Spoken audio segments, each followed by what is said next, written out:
TRS చరిత్రలో ప్రస్తుత BRS చరిత్రలో ఇది ఒక అతి పెద్ద బహిరంగ సభ కాబోతా ఉన్నది.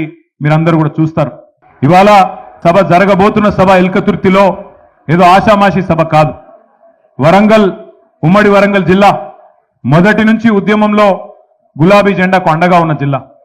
ఏ కష్టం వచ్చినా, ఏ ఇబ్బంది వచ్చినా కేసీఆర్ గారు తిరిగి చూసింది వరంగల్ వైపే. ఇక్కడ జయప్రదంగా అద్భుతంగా మహాసభలు ఎన్నో నిర్వహించుకున్నాం.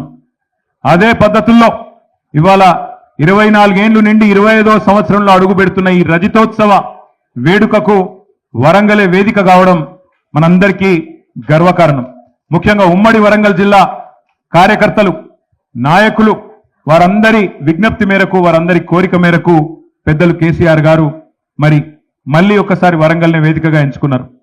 ఇప్పుడు ఇక్కడికి వచ్చే ముందు మొత్తం ఈ 1250 ఎకరాల పైచిలుకు పార్కింగు మరియు సభా ప్రాంగణం ఏదైతే ఉందో దాని ఏర్పాట్లు వాహనంలో తిరుగుతూ కొంత, అదేవిధంగా పైన డయాస్ పైనుంచి కొంత పరిశీలించడం జరిగింది.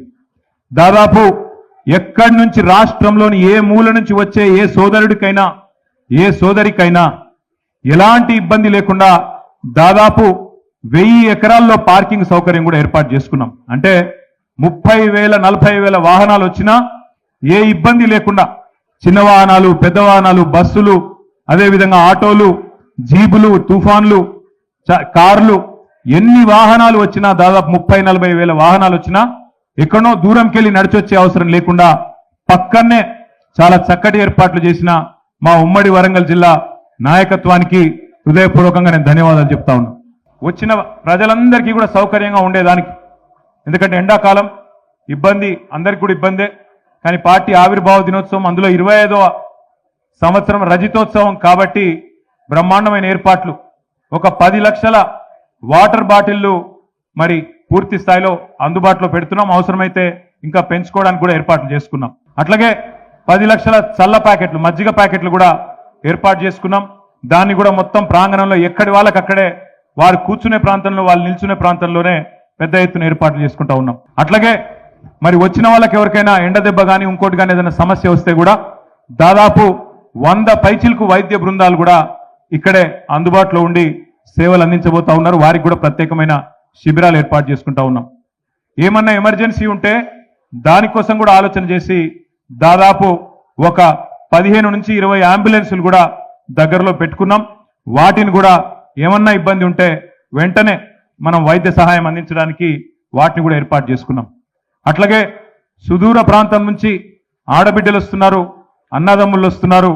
గులాబీ దండు కదులుతున్నది కాబట్టి వారందరి సౌకర్యం కోసం వచ్చిన వాళ్ళకి, ఎందుకంటే ఎండాకాలం మరి ఇబ్బంది కూడా ఉంటుంది కాబట్టి మరి చుట్టుపక్కల అన్ని ప్రాంతాల్లో కూడా చాలా పెద్ద ఎత్తున తాత్కాలిక టాయిలెట్ల నిర్మాణం కూడా కొనసాగుతున్నది. అవి కూడా పూర్తి అవుతాయి. అంటే అన్ని రకాలుగా వచ్చిన వాళ్ళకి పార్కింగ్ నుంచి సభ చేరుకోవడానికి ఈజీగా వచ్చిపోయేదానికి ఎక్కువ దూరం నడిచే అవసరం లేకుండా, అట్లాగే వచ్చిన తర్వాత నీళ్లు కానీ మజ్జిగ కానీ ఏమైనా ఇతరత్రా చిన్న అసౌకర్యం ఉంటే దానికి సంబంధించిన ఏర్పాట్లు కానీ అన్నీ కూడా ఆలోచించి, ఇక్కడ కాంగ్రెస్ గవర్నమెంట్ కాబట్టి మాకు వీళ్ళ కరెంటు మీద కూడా నమ్మకం లేదు. ఎందుకంటే కాంగ్రెస్ వచ్చినాక కరెంట్ ఎంత అవుతుందో నాకంటే బాగా మీకే తెలుసు. అందుకే దాదాపు 200 జనరేటర్లు కూడా ప్రత్యేకంగా ఏర్పాటు చేసుకున్నాం. వీళ్ళని నమ్ముకుంటే ఖచ్చితంగా వీళ్ళు మరి ఏదో రకంగా మోసం చేస్తారని తెలుసు కాబట్టి 200 జనరేటర్లు కూడా ప్రత్యేకంగా పార్టీ ఏర్పాటు చేసి గత 15-20 రోజులుగా ఇక్కడ వరంగల్ జిల్లా నాయకులు చాలా మంది కష్టపడతా ఉన్నారు. సోదరులు వినయ్ భాస్కర్ గారు, సోదరులు పెద్ది సుదర్శన్ రెడ్డి గారు, సోదరులు పోచంపల్లి శ్రీనివాస్ రెడ్డి గారు, ఇంకా పెద్దలు గ్యాదరి బాలమల్లు గారు, మరి ఇక్కడనే అదేవిధంగా స్థానిక మాజీ శాసనసభ్యులు సతీష్ కుమార్ గారు మరి ఇక్కడే వారు మరి పూర్తి స్థాయిలో నిమగ్నమై ఈ మొత్తం ప్రాంగణము, పార్కింగు ఇవన్నీ కూడా ఏర్పాటు పర్యవేక్షిస్తూ ఉన్నారు.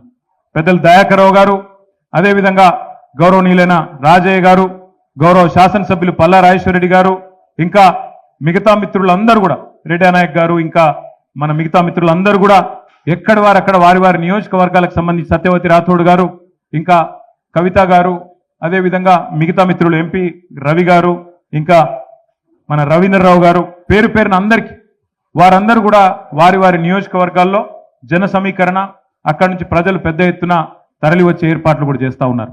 పద్ధతిగానే ప్లాన్ చేసుకుంటున్నాం. 2000 మంది వాలంటీర్లను పెట్టుకున్నాం. ఆ పిల్లలు కూడా ఇక్కడ ఉన్నారు, వాళ్ళ యూనిఫామ్లు వేసుకొని ఉన్నారు. 2000 మంది వాలంటీర్లు ప్రత్యేకంగా ఇప్పుడు ఇక్కడికి వచ్చినప్పుడు చూసుకుంటూ వచ్చినాం. చిన్న చిన్న కల్వర్ట్లు ఉన్నాయి. కాకతీయ కాలువ మీద కానీ కొన్ని చోట్ల వర్క్ నడుస్తున్నది. అక్కడ రోడ్డు నేరోగా ఉన్నది. అక్కడ ప్రత్యేకంగా వాళ్ళని డిప్లాయ్ చేద్దాం అనుకుంటా ఉన్నాం. అక్కడ 10 మంది చొప్పున ప్రతి చోట ఎక్కడికక్కడ అరేంజ్ చేసుకొని వాళ్ళు వచ్చిపోయే ట్రాఫిక్ మేనేజ్మెంట్ కూడా మరి ప్రభుత్వ వ్యవస్థ సహకరిస్తున్నది. ఇప్పటిదాకా పర్మిషన్ కూడా ఇచ్చినారు. వారు కూడా పోలీసు వాళ్ళు కూడా మరి ట్రాఫిక్ నియంత్రణ చేస్తారు. కానీ మా ఏర్పాట్లు కూడా మేము చేసుకుంటా ఉన్నాం. మేము కూడా 2000 మంది వాలంటీర్లను పెట్టుకొని వారిని కూడా మరి వినియోగించుకోబోతా ఉన్నామని చెప్పి తెలియజేస్తా ఉన్నాం.